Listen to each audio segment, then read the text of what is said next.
Je suis pneumologue au Centre hospitalier Lyon-Sud.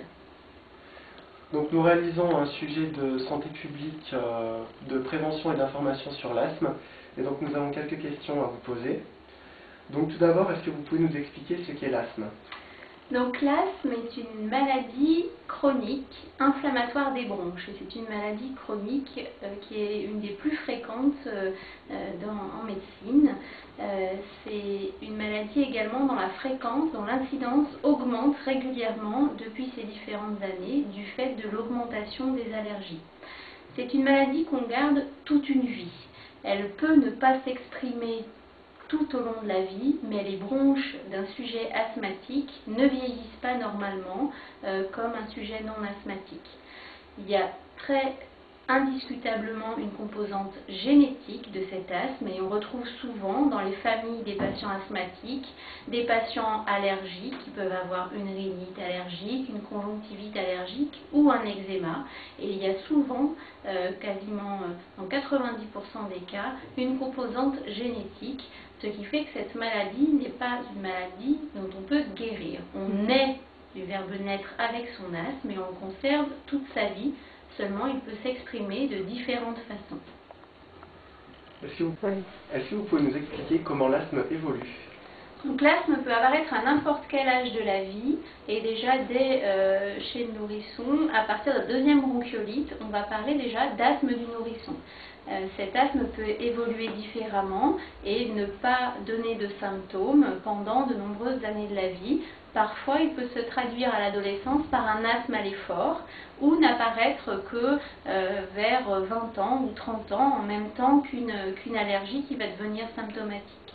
Il y a différents asthmes, les asthmes qu'on va appeler intermittents et qui ne vont pas nécessiter de traitement tous les jours, avec seulement un traitement en cas de gêne respiratoire, et des asthmes qu'on va appeler persistants, qui eux vont nécessiter un traitement de fond à prendre tous les jours pour éviter d'avoir des symptômes comme un essoufflement ou une toux la journée ou la nuit.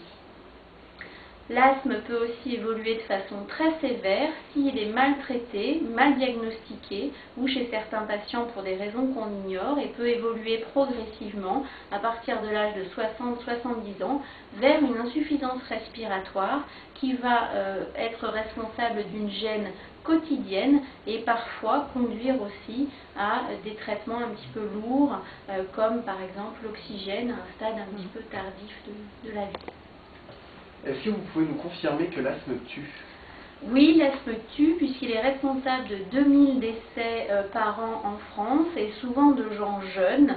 Ces décès auraient pu être dans la majorité des cas évités si l'asthme avait été diagnostiqué, correctement traité et les facteurs responsables d'une déstabilisation de la maladie asthmatique contrôlés. Ce sont une pathologie qui peut ne pas faire parler de façon sévère d'elle toute une vie, mais qui peut très brutalement conduire les patients au service de réanimation à cause d'une crise très sévère. En général, pourquoi les gens vous consultent par rapport à l'asthme? Alors, il y a différents cas de figure, soit effectivement l'asthme est diagnostiqué très tôt et sont pris en charge par les pédiatres et ce qui est primordial dans l'asthme, c'est d'avoir un suivi régulier et annuel, donc ça suit un suivi qui existait déjà. Parfois, l'asthme se manifeste par des signes qui sont un petit peu atypiques, par exemple une toux chronique chez l'enfant. Juste un enfant qui va tousser à l'effort ou qui va tousser la nuit, eh bien on va venir voir le pneumologue et nous on va faire le diagnostic d'asthme alors qu'il n'était pas connu avant.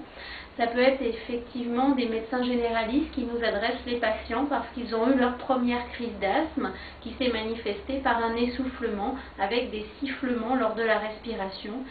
Et nous on voit les patients en consultation en tant que pneumologue pour confirmer le diagnostic. Il faut absolument une confirmation du diagnostic que seul le médecin pneumologue ou pédiatre peut faire. Quels conseils pouvez-vous donner à un asthmatique pour bien vivre avec sa maladie?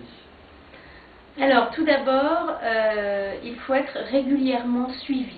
et au moins une fois par an avoir un examen du souffle chez l'adulte, régulièrement au suivi aussi pour pouvoir adapter le traitement. Il faut absolument qu'un asthmatique soit complètement asymptomatique, qu'il n'ait aucun signe de son asthme ni le jour ni la nuit et que le traitement soit suffisamment bien équilibré pour qu'il n'y ait pas de symptômes.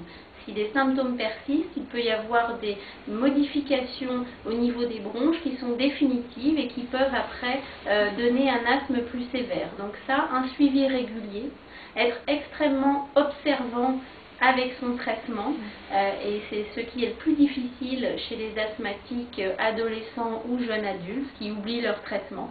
Ne jamais arrêter un traitement sans avis d'un spécialiste, parce qu'on a tendance à se dire sous traitement je vais très bien, j'arrête mon traitement, et c'est là qu'on peut avoir des crises graves, donc jamais d'arrêt brutal du traitement. Ne pas fumer. Un asthmatique qui fume, c'est extrêmement problématique pour contrôler son asthme. On a besoin de beaucoup plus de médicaments et c'est souvent ces gens-là qui font des crises graves. Continuer de faire du sport. Il est primordial pour un asthmatique qu'il puisse faire du sport, qu'il ait un traitement qui lui permette de faire du sport pour pouvoir faire fonctionner sa cage thoracique et sa respiration complètement. Et puis, contrôler son environnement.